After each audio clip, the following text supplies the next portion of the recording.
अस्सलाम वालेकुम, आदाब, सत श्री अकाल। आज किताब दोस्ती के तहत हम लोग मुलाकात करेंगे अशोक व्यास जी से, जिनका व्यंग संग्रह विचारों का टैंकर शाये हो चुका है। अशोक व्यास जी पिता स्वर्गीय श्री रामेश्वर प्रसाद जी व्यास, माता स्वर्गीय श्रीमती कांता देवी, जन्म दिनांक 14 अप्रैल 1956। अशोक व्यास जी भारतवर्ष के आज़ाद होने के बाद पैदा हुए हैं। जन्म स्थान ग्राम लसोलडिया, जिला रामगढ़, ब्यावारा, मध्य प्रदेश। काफ़ी लेखिक अनुभव है इनको। कादम्बरी पत्रिका से चलकर सर से सलील, अठास, नई गुदगदी और व्यंग की बहुत सारी पत्रिकाओं में इनकी लगातार मुसलसल तंजो मज़ाह के आलेख शाये होते रहते हैं, छपते रहते हैं और बहुत सारे पुरस्कार और ढेर सारे सम्मानों से आप नवाजे गए हैं और लेखन में कार्यरत हैं। बहुत जल्द इनकी दूसरा संग्रह इनका आप पाएंगे और वो भी खबर आपको दी जाएगी। अशोक व्यास जी के व्यंग्यात्मक कार्य पे एक जो छोटी सी टिप्पणी ज्ञान चतुर्वेदी जी की इस किताब में शामिल है। मुझे लगता है कि उनके लेख से पहले इसे भी पढ़ दिया जाए तो आप अशोक व्यास जी के साहित्य के ताल्लुक़ से कुछ बातें जान पाएंगे। अशोक व्यास साहित्य के पुराने अध्येता हैं, गो के व्यंग में नए नए हैं। वो हिंदी साहित्यकारों के उस पीढ़ी के सदस्य हैं जो साहित्य को कैरियर या शौक़ की भांति नहीं बरतते, वरन वो साहित्य में बस इसलिए हैं कि साहित्य में होना उन्हें एक आत्मिक संतोष देता है, सुकून देता है, उन्हें एक सुकून का एहसास देता है। मैं उन्हें 2 दशकों से जानता हूं और उनके ईमानदार समर्पण का कायल हूं। ये समय ही व्यंग का है। व्यवस्था के छल और सत्ता के स्वांग आपको जिस वितृष्णा से भर देते हैं, उस वितृष्णा को व्यक्त करने के लिए मानो व्यंग ही बचा रह गया है। कविता, कहानी, नाटक आदि में भी जो व्यंग के तौर पर ना भी लिखे गए हों, आप व्यंग की अंतधारा को महसूस कर सकते हैं। अभिव्यक्ति के लिए व्यंग एक बेहद कारगर हथियार है आज, तभी अशोक व्यास जी भी इस विधा की ओर मुड़े हैं। व्यंग एक बेहद जटिल और चुनौतीपूर्ण विधा है। पढ़ने में ये इतनी सरल और सीधी महसूस होती है कि इस भ्रम में डाल देती है कि व्यंग लिखना एक बेहद सरल काम होना चाहिए, पर जब आप व्यंग रचने बैठते हैं तो व्यंग का एक चुटीला तथा अर्थपूर्ण वाक्य रचने में भी आपको पसीने आ जाते हैं। व्यंगपूर्ण कथन का एक लंबा सिलसिला रचना बड़ी तैयारी, जिद, समझ और हिम्मत मांगता है। अशोक व्यास में वो सब है, वो सारी चीज़ें उनमें मौजूद हैं। समय के अनुसार व्यंग का मिजाज भी बदला है। ये व्यंग का संक्रमण काल चल रहा है। अब वही टिकेगा जो व्यंग की समझ को मजबूत बुनियाद पर कुछ नया करेगा। परसाई, शरद जोशी या त्यागी जी के लिखे को दोहराने वाले कहीं नहीं टिकने वाले। व्यंगकार को स्वयं का मुहावरा तलाशना होगा। अशोक व्यास जी की रचनाओं में उस तलाश की छटपटाहट है। वो व्यंग में कुछ नया करना चाहते हैं, बस कोशिश अभी उस तरफ मैच्योर नहीं हो पाई है और इसमें यंत्र तंत्र बहुत सारा कच्चापन है।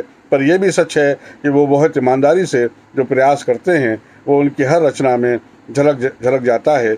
अशोक व्यास की ये व्यंग रचनाएं पढ़िए, आप मेरी राय से 100% सहमत होंगे। ज्ञान चतुर्वेदी, भोपाल, 25/11/2017। ज्ञान जी ने जब अपनी ये बातें लिखी थी वो 2017 का ज़माना था। मैंने जब ये किताब पढ़ी तो मुझे ये अंदाज़ा हुआ कि शायद उन्होंने बहुत तेज़ी से अपना सफ़र तय किया है और उनके व्यंग आलेख बड़े बेहतर बन पड़े हैं। लीजिए, मेरी राय भी दरकिनार, मैं पढ़ूंगा और आप सुने और ख़ुद ही फैसला करें।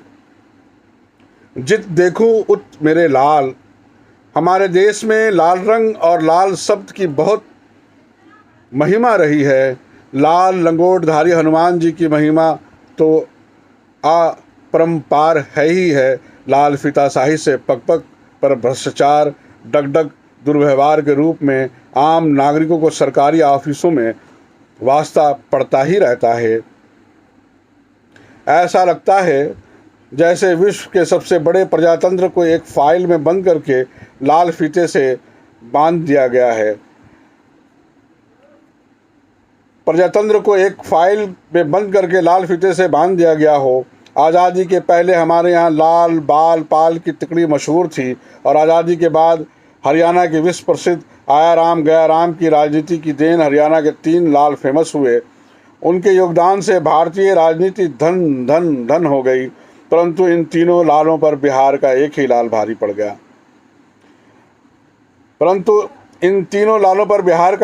भारी पड़ गया। उनकी प्रसिद्धि ने दिगंतों तक अपनी पताका फहराई है। उनके नाम का अश्व चहुं दिशाओं से बेखौफ होकर दौड़ रहा है। अब तो उनके लाल भी नाम रोशन कर रहे हैं। सारा देश लालों के लाल से सराबोर है। जिधर नजर डालो ज़मीन से आसमान तक, घर से लेकर मंदिर तक, कार्यालयों से लेकर पूरे राष्ट्र तक, जित देखो उत मेरा लाल ही नज़र आ रहा है।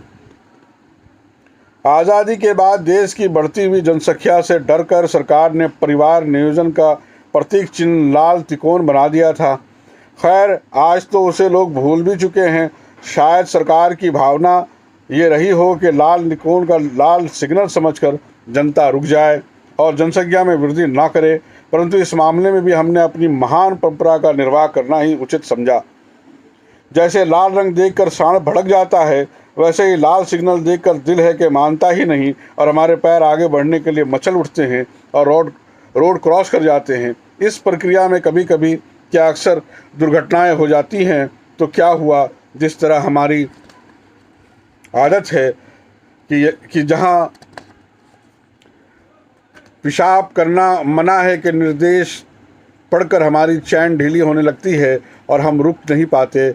उसी लाल तिकोन को देख कर हमने दनादन बच्चे पैदा कर दिए, जिसके परिणाम आज बहुत अच्छे निकल रहे हैं कि इस प्रयास ने हमें विश्व के सबसे बड़े लोकतंत्र का खिताब दे दिया। इसी बदौलत आज हमें सबसे बड़े बाजार का रुतबा हासिल हो रहा है, क्योंकि हमारी भावना है कि भगवान जो भी करता है अच्छा ही करता है। 70 के दशक की जनता पार्टी के परिवार नियोजन मंत्री स्वर्गीय राजनारायण इसी कारण परिवार नियोजन के साधन अपनाने के बजाय ब्रह्मचार के द्वारा जनसंख्या नियंत्रण कार्यक्रम को सफल बनाना चाहते थे। वो चाहते थे कि सरकार के लाल तिकोन को लाल लंगोट समझकर उसमें ब्रह्मचार के 3 नाड़े बांध लो और उसे कमर में कस लो तो जनता का स्वास्थ्य भी ठीक रहेगा, ब्रह्मचार भी सज जाएगा, जनसंख्या वृद्धि भी। परंतु अफसोस हनुमान जी के भक्तों ने इस मामले में हनुमान जी का आदर्श स्वीकार नहीं किया। सिर्फ एक ही ब्रह्मचारी इस मामले में सफल हुआ और वो प्रधानमंत्री की गद्दी पर बैठने में सफल हुए। खैर, ये सब तो बीती बातें हैं। आज अगर हमें लाल के नाम से कुछ पसंद है तो मेरा लाल, मेरा मुन्ना, मेरा पुत्र, माई स्वीट सन, पूछू पूछू, इस लाल के आगे भारत के नए पुराने सारे लाल मात खा रहे हैं। आखिर हम तो जो कुछ भी करते हैं अपने बाल बच्चों के लिए ही तो करते हैं। जो कुछ भी करते हैं अपने बाल बच्चों के लिए ही तो करते हैं। तभी तो फिल्म उद्योग हो या व्यापार, सरकारी नौकरी हो या ठेकेदारी, सब जगह अपने लाल का रंग ही तो चढ़ा हुआ है। फिर राजनीति में ऐसा हो रहा है, राजनेता भी ऐसा कर रहे हैं, तो क्या गलत। राजनीति पर लाल बाल गोपाल का रंग तो कुछ ज़्यादा ही चढ़ा है। अगर डॉक्टर का लड़का डॉक्टर, मास्टर का लड़का मास्टर, एक्टर का लड़का एक्टर, उद्योगपति का लड़का उद्योगपति, अमीर का लड़का अमीर और गरीब का लड़का गरीब हो, तो राजनीति ने कौन सा गुनाह किया है राजनीति को उद्योग की तरह चलाने वाले भी यही कर रहे हैं। इसलिए प्रधानमंत्री का लड़का प्रधानमंत्री, मुख्यमंत्री का लड़का मुख्यमंत्री, मंत्री का लड़का मंत्री, सांसद का लड़का सांसद, विधायक का लड़का विधायक और पार्षद का लड़का पार्षद क्यों नहीं बन सकता? आखिर हजारों सालों की परंपरा हम कैसे तोड़ सकते हैं? पहले भी सम्राट का लड़का सम्राट, राजा का लड़का राजा, बादशाह का लड़का बादशाह, नवाब का लड़का नवाब, श्रीमंत का लड़का श्रीमंत, कुंवर शाह का लड़का कुंवर शाह ही तो होता था। आज नाम ही तो बदले हैं, बाकी सब कुछ वही है। बाप के बाद बेटा, उसके बाद उसका बेटा। राजनीति में भी कई पीढ़ियों वाला खेल बेटा बेटा की रट लगाकर खेल रहे हैं। आज़ादी के बाद की राजनीति करने वालों की बड़ी क्षुद्र किस्म की इच्छाएं हुआ करती थी। मैंने जब भी दम निकले हम कुर्सी पर हों तब पूरे राजकीय सम्मान के साथ सरकार बैंड की मातमी धुन के बीच तिरंगे में लिपेट कर चंदन की चिता में लेट कर अंतिम सफ़र तय होगा। लेकिन आज इससे काम नहीं चलने वाला। कुछ बड़ा करने के लिए बड़ा सपना देखना पड़ता है। जैसे मुख्यमंत्री चाहता है कि मेरे इस मुकुट को मेरा लड़का संभाले तो चैन से मर सकूं, उसी तरह सांसद, विधायक, मंत्री आदि की कामनाएं रहती है। और तारीफ की बात यह है कि भगवान भी उनके भोली भाली निष्पाप इच्छाएं पूरी करे जा रहे हैं और करे जा रहे हैं। अगर राजनीति के जीव ऐसा चाहते हैं तो क्या बुरा करते हैं? हजारों सालों से हमारे यहाँ राजतंत्र ही तो है। हजारों सालों से हमारे यहाँ राजतंत्र ही तो था। जुमा 8 दिन का प्रजातंत्र हमें क्या बदलेगा? हम इस राजतंत्र को राजतंत्र का दूसरा रूप बेटा बेटी तंत्र बना देंगे। कश्मीर से कन्याकुमारी और पंजाब से उड़ीसा तक हम सफलतापूर्वक इस काम को कर रहे हैं। आखिर खून का रिश्ता भी कोई चीज़ है, इसलिए हम जो कि पूरे विश्व को अपना परिवार मानते हैं, अगर अपने परिवार को ही पूरा विश्व मान लें तो क्या बुराई है? अगर राजनीति के जीव ऐसे चाहते हैं तो क्या बुरा है? हजारों साल से हमारे यहाँ राजतंत्र ही तो था। जुमा 8 दिन का प्रजातंत्र हमें क्या बदलेगा? हम इस जनतंत्र को राजतंत्र का दूसरा रूप बेटा बेटी तंत्र बना देंगे। कश्मीर से कन्याकुमारी और पंजाब से उड़ीसा तक हम सफलतापूर्वक इस काम को कर रहे हैं। आखिर खून का रिश्ता भी कोई चीज़ है, इसलिए हम जो कि पूरे विश्व को अपना परिवार मानते हैं, अगर अपने परिवार को ही पूरा विश्व मान लें तो क्या बुराई है? आज के लिए यहीं तक, और ये महफिल अब बर्खास्त होती है। इंशाअल्लाह अगली कड़ी में मिलेंगे और फिर किसी नई कहानी, नई इंशाइया के साथ। मैं शहाब अख्तर, शायरी का मुदीर, झरिया, धनबाद, झारखंड से। खुदा हाफिज़।